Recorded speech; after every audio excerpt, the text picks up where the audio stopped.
Boa tarde, pessoal. Tudo bem com vocês? Então, dando continuidade ao nosso tópico de reações orgânicas, hoje a gente vai conversar sobre a reação de eliminação. Lembrando que na aula passada, quando a gente estudou as reações de adição, eu dividi o estudo da seguinte maneira. Primeiro, a gente analisou como que é o mecanismo geral das reações de adição e depois a gente analisou todos os casos, tá bom? Então, para as reações de eliminação, eu vou seguir essa mesma ordem. Primeiro, a gente vai discutir sobre o mecanismo geral e depois a gente vai analisar cada caso, tudo bem? Então, com relação ao mecanismo geral, o que nós temos? Vejam que a reação de eliminação ela pode ser entendida como contrário de uma reação de adição. Por quê? Aqui nós temos quem nós queremos eliminar da molécula. Vejam que nós temos uma molécula saturada, ou seja, que apresenta apenas ligação simples, né, entre os átomos de carbono. E aí nós temos aqui um átomo A e um átomo B. E a gente quer eliminar esse átomo A e esse átomo B. Então a gente elimina eles, formando a molécula AB. E os carbonos que possuem o A e o B, então a gente rompeu essa ligação e essa, e quando a gente quebra essas duas ligações, a gente forma uma insaturação entre os carbonos. Então a gente sai de uma molécula saturada, em que apresenta apenas ligação simples entre os átomos de carbono, e agora a gente forma uma ligação insaturada entre os átomos de carbono. Vocês se lembram que na reação de adição era o contrário, né? A gente tinha uma molécula insaturada e a gente adicionava, né, por exemplo, hidrogênio, ou água, ou HCl, HBr, Cl2, Br2. Então a gente saía de uma molécula insaturada para uma molécula saturada. Aqui é o contrário, né? Seria o inverso da reação de adição. A gente tem uma molécula saturada, deixa eu só apagar essa dupla aqui. Então a gente tem uma molécula saturada, a gente elimina, por exemplo, aqui A e B, formando uma molécula insaturada, tudo bem? Então é o contrário, a gente sai de uma molécula saturada, formando uma molécula insaturada. E aí essa reação, ela acontece na presença de um agente, que a gente vai falar que é um agente de eliminação, né? Ele vai ajudar a remover aqui o átomo A e B, formando a molécula eliminada, tá bom? Quais são, então, os tipos de reação de eliminação que nós temos? As principais reações de eliminação que nós temos, primeiro, é a desidratação de álcoois. Então, vamos lá. Vai acontecer uma desidratação de um álcool e também eliminação de haletos orgânicos. Vamos destacar. Haleto orgânico aqui, pessoal, pode ser, né, a gente vai eliminar, esse HX seria HCl ou HBr, por exemplo. Então vamos lá. Bom, essas reações de eliminação, vocês vão perceber que elas vão acontecer em condições reacionais específicas. Ou seja, para essa reação acontecer, a gente tem que fornecer essas condições. Por exemplo, que pode ser presença de catalisador ou temperatura elevada. Então vamos destacar. Por exemplo, presença de catalisador ou temperatura elevada. E qual que seria a importância das reações de eliminação? Bom, as reações de eliminação para a indústria é a base da produção de polietileno, né, que é um polímero. Então a gente pode colocar aqui, destacar, que é a produção de polietileno. E também, né, e o polietileno seria para a fabricação de vários materiais, como plásticos, brinquedos e tubulação de gás, tá bom? O primeiro caso, então, que a gente vai estudar, pessoal, seria as reações de desidratação dos álcoois. Então, vamos destacar. Lembrando, vamos pensar o seguinte, quando uma pessoa está desidratada, significa que ela perdeu água, né? Tanto que uma medida para essa pessoa desidratada é sempre beber água. Então, no caso de uma reação de desidratação dos álcoois, o que vai acontecer é justamente a eliminação de uma molécula de água, tudo bem? Então, no caso aqui das reações de desidratação dos álcoois, a gente vai eliminar, então, ó, eliminar uma molécula de água. Então, ó, uma molécula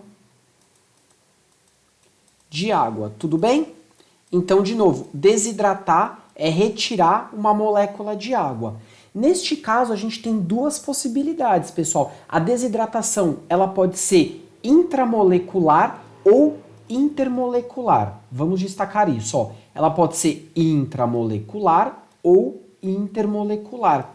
E qual que é a diferença entre a reação de eliminação ser intramolecular ou inter? Bom, vamos começar pela intramolecular, tá bom? Então a gente vai estudar aqui primeiro a desidratação intramolecular.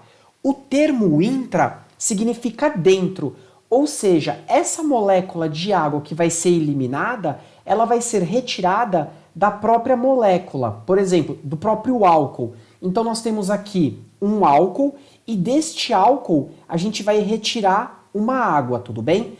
Para a reação de desidratação intramolecular acontecer, a gente precisa de elevada temperatura, então vocês vão ver que, né, nas condições reacionais, a temperatura ela vai estar próximo ali de 180 graus Celsius, então é uma temperatura elevada.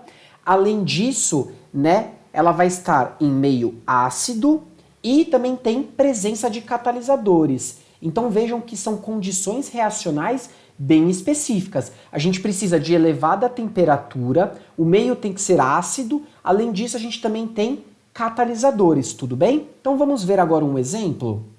Vamos ao exemplo. Então aqui ó, nós temos a reação de desidratação intramolecular, ou seja, a gente vai remover a molécula de água da própria, né, aqui do próprio álcool. E o álcool que eu estou utilizando é o etanol, ou seja, ele tem dois átomos de carbono, aqui um CH3, um CH2 ligado a um OH. Lembrando que a molécula de água a gente escreve H2O e a gente também pode escrever dessa maneira, ó, HOH. Então, lembram-se que eu falei para vocês que a gente tinha que remover A e B da molécula? Então, ó, tá aqui a água, percebem? Ó, o hidrogênio com esse OH, então aqui eu formo a nossa molécula de água. Tá aqui a molécula de água que nós iremos remover.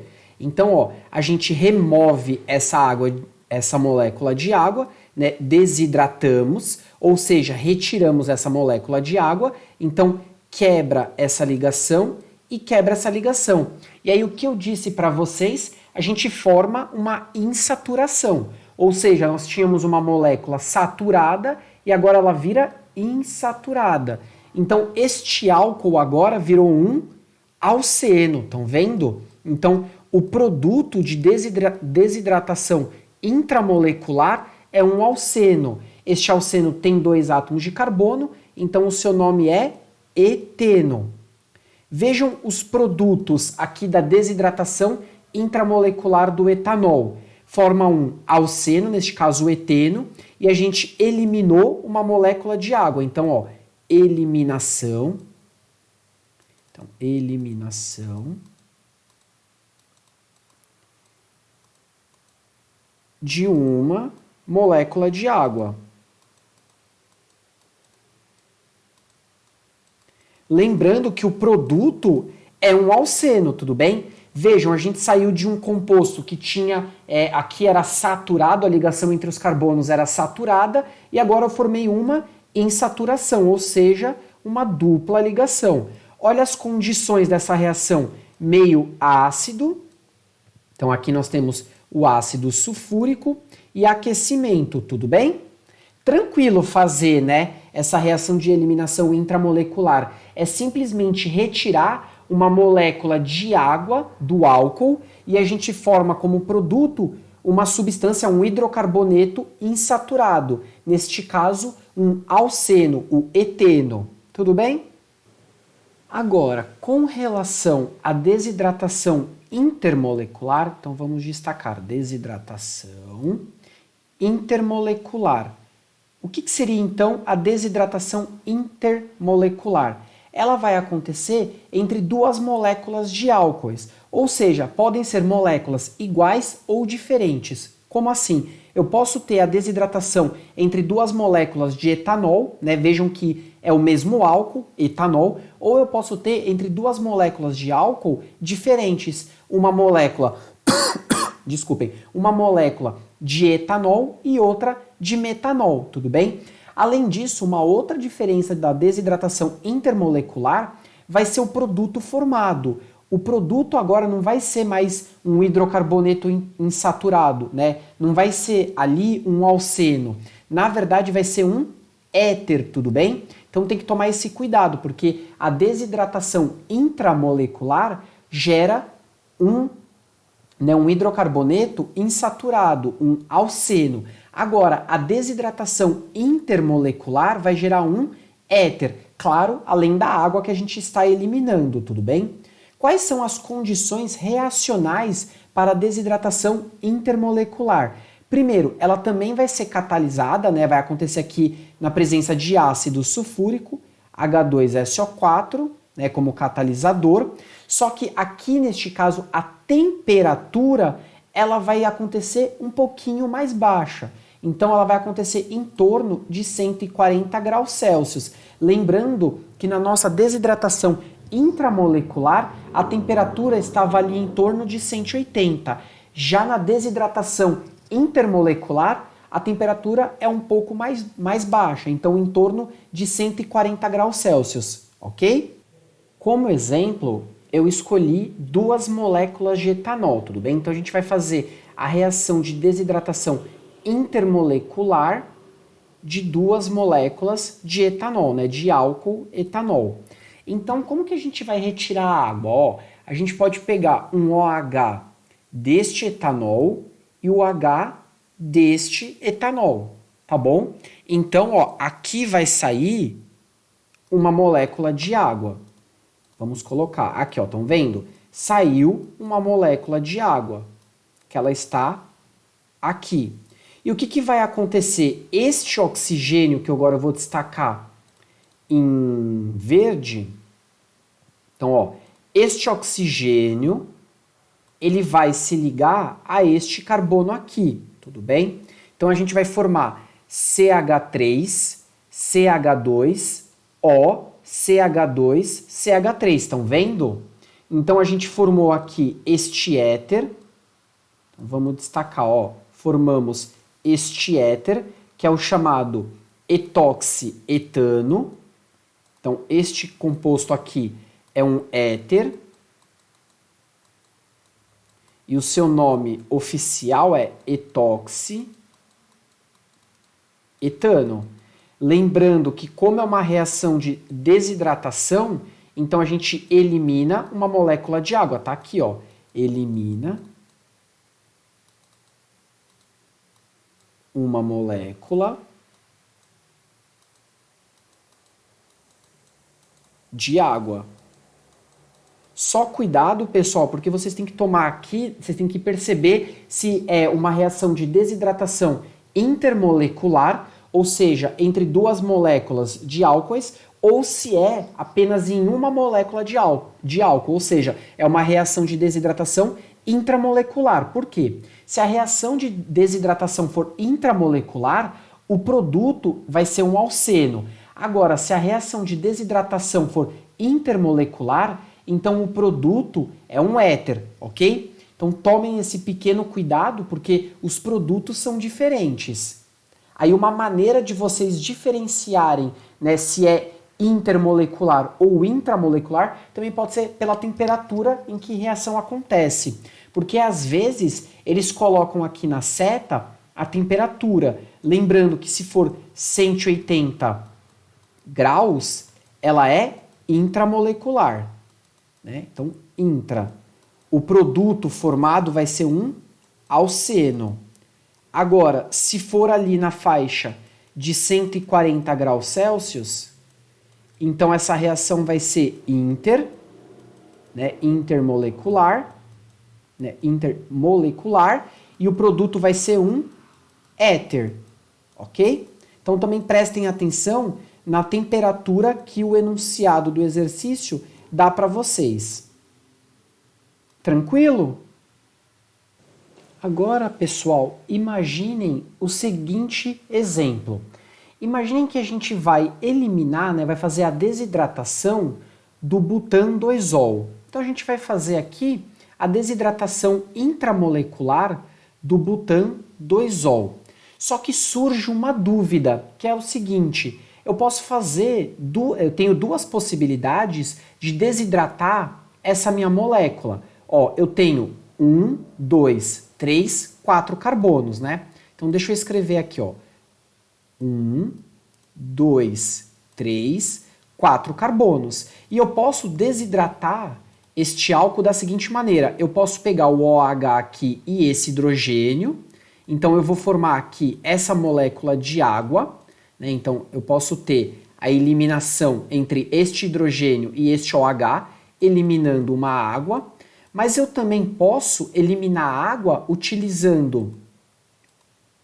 Deixa eu só trocar de cor, pessoal. Eu posso eliminar pegando este OH com este hidrogênio. Estão vendo? Então eu posso eliminar uma água aqui. E agora eu pergunto para vocês, qual dessas possibilidades ela vai acontecer? Eu vou eliminar a água utilizando o OH e este hidrogênio, que eu destaquei aqui em verde, ou que eu havia destacado em amarelo, pegando este OH e este hidrogênio. Percebam que se eu fizer em amarelo, então deixa eu apagar aqui rapidinho. Se eu fizer como eu tinha mostrado em amarelo, que é este caso aqui, opa.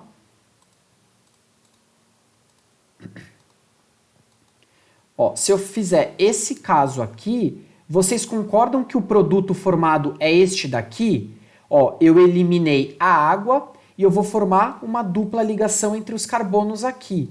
Deixa eu só trocar e colocar em vermelho.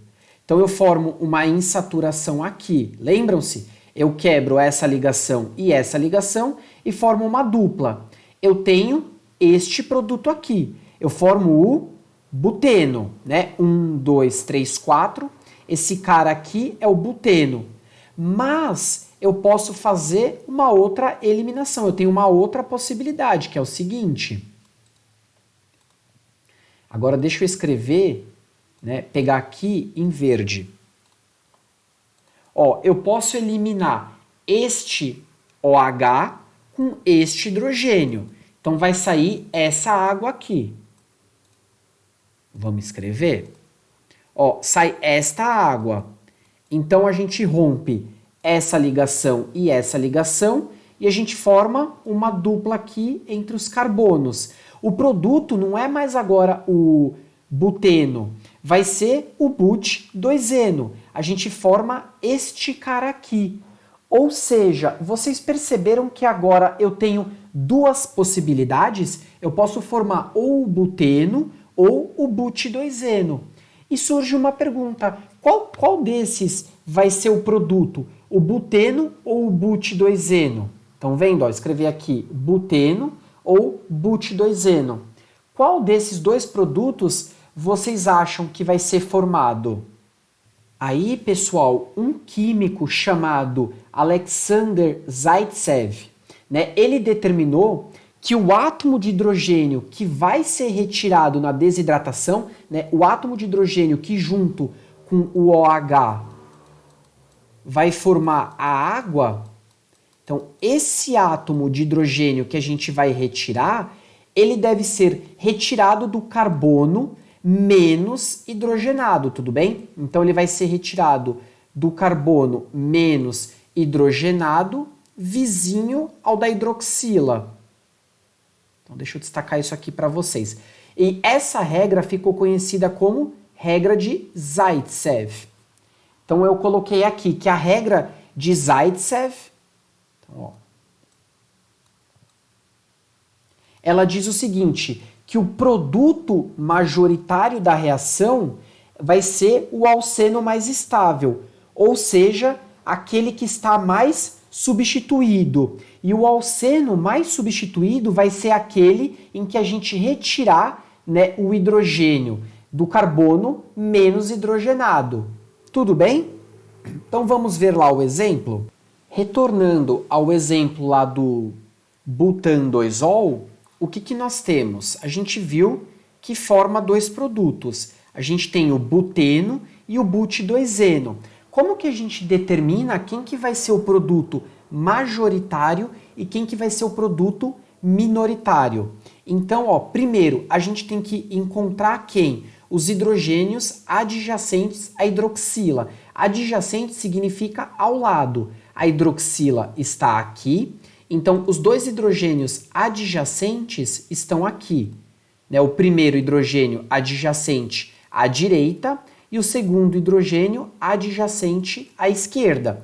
Então a gente pode retirar ou este hidrogênio à esquerda, formando o buteno, ou a gente pode retirar o hidrogênio à direita, formando o but2eno. Mas aqui neste caso, quando a gente tiver duas possibilidades, né, a gente pode retirar o hidrogênio adjacente da direita ou da esquerda, a gente deve se lembrar da regra de Zaitsev, que ela diz o quê?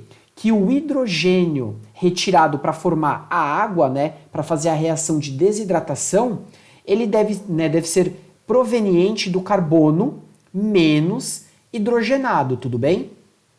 Aqui vizinho ao carbono com a hidroxila, que é este carbono aqui, tá? O carbono com a hidroxila é este daqui. Vejam, este carbono aqui adjacente, ele é um CH3, tudo bem? Então, ó, vamos guardar essa informação. Este carbono aqui, ele é um CH3. E este outro carbono adjacente à hidroxila, ele é um CH2.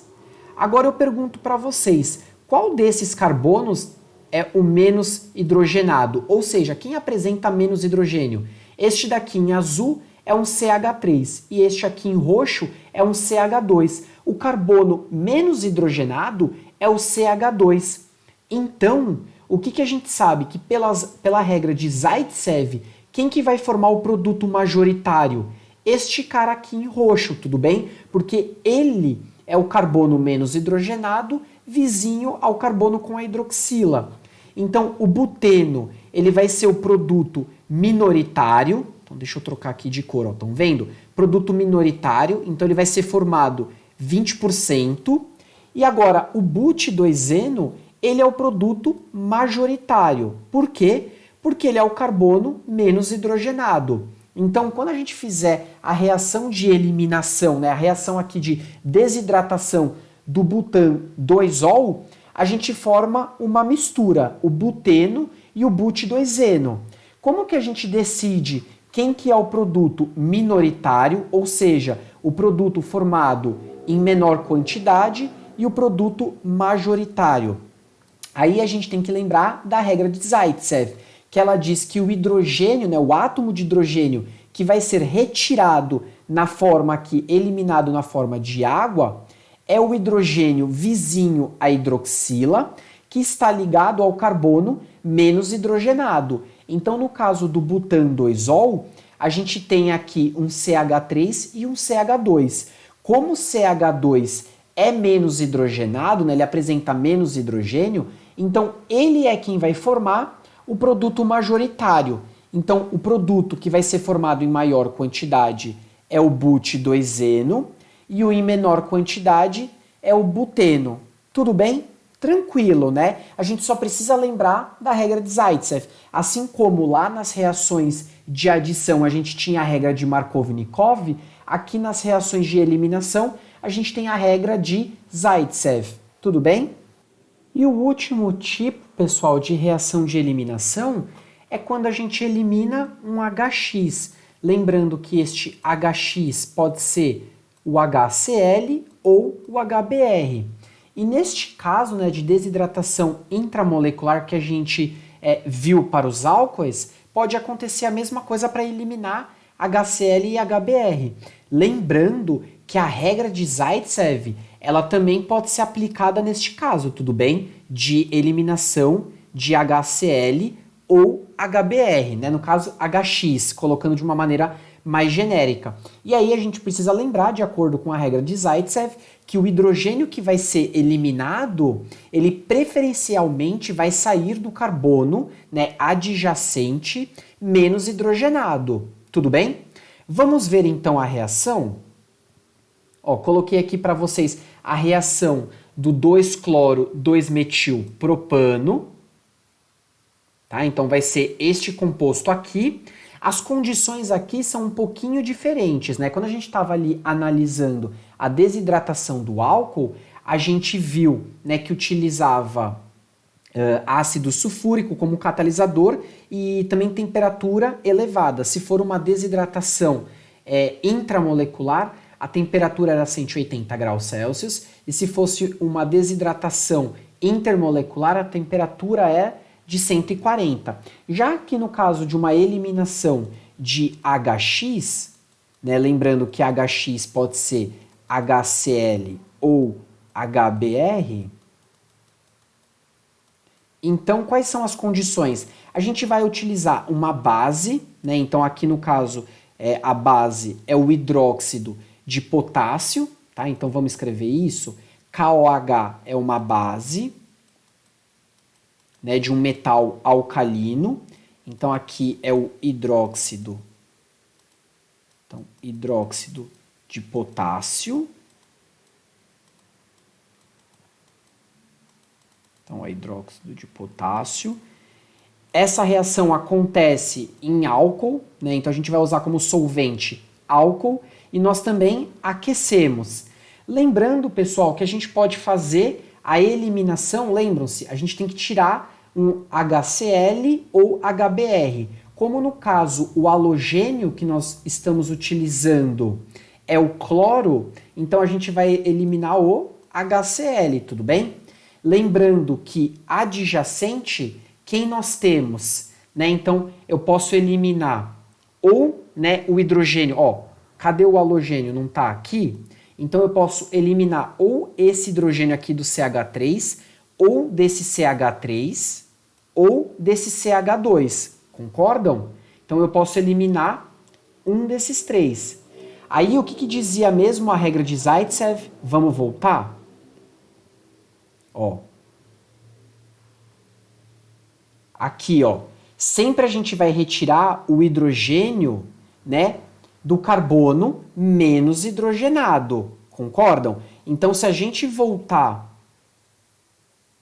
aqui, quem que é o menos hidrogenado? Nós temos um CH3, um CH3 e um CH2. Então, a gente vai tirar de quem? Do CH2. Vocês concordam? Porque o CH2 é onde eu tenho o hidrogênio no carbono menos hidrogenado. Então, é dele quem a gente vai retirar. Tranquilo?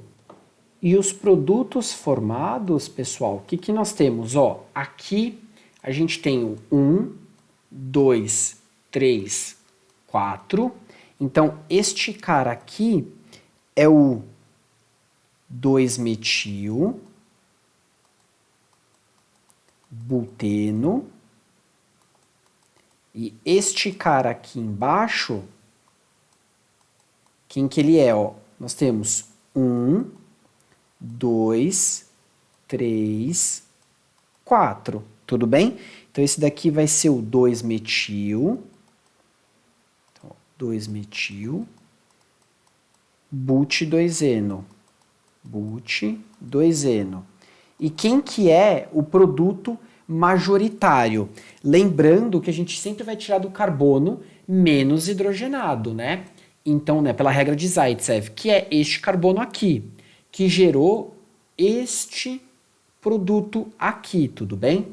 Então, este produto aqui, o 2-metil-but2-eno, é o nosso produto majoritário. E o 2-metil-buteno é o nosso produto minoritário. Só prestem atenção no seguinte, quando a gente faz a eliminação aqui, a eliminação não vai ser de água, percebem? Calma aí, deixa eu só pegar a caneta. A eliminação aqui não vai ser uma água, e sim, na verdade, vai ser um, né, hidrogênio mais o halogênio. Como aqui no caso é o cloro, então eu vou eliminar um HCl. Então, além desses produtos, né, o 2-metil-buteno ou 2-metil-but2-eno, a gente elimina o HCl. Tudo bem? Tranquilo, pessoal? Então, na aula de eliminação, era isso que eu queria conversar com vocês, né? Sobre o mecanismo geral de uma reação de eliminação. Opa, deixa eu só colocar aqui a bateria para carregar. Então, eu queria mostrar para vocês um mecanismo geral de uma reação de eliminação e os tipos, que é a desidratação intramolecular e intermolecular, né, desidratação de água, e também a eliminação de um HX, tá bom? Então, boa tarde para vocês e bom estudo. Tchau, tchau.